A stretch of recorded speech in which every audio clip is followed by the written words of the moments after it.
तो नाज़रीन, आपको बता रहे हैं कि मुल्क भर में पेट्रोलियम मसनूआत की कीमतों में बेपनाह इजाफा कर दिया गया है। इसी हवाले से रिपोर्ट कर रहे हैं हमारे नुमाइंदे राना अहमद फराज।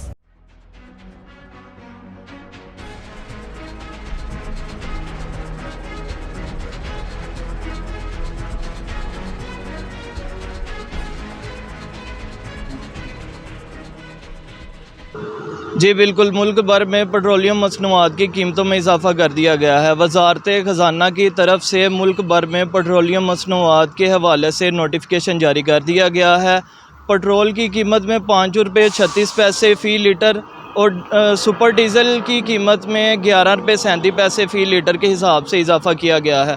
और हमने शहरियों से जानने की कोशिश की है। शहरियों का कहना ये है कि हम आगे ही महंगाई के चक्की में पीस रहे हैं। हुकूमत ने पेट्रोलियम मसनूआत की कीमतों में इजाफ़ा करके हमें और परेशानी में डाल दिया है।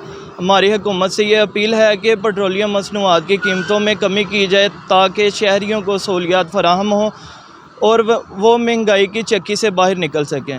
जी बिल्कुल, कैमरा मैन फहज़ेब गोंदल के साथ राना अहमद फराज, SM न्यूज़ गुजरांवाला।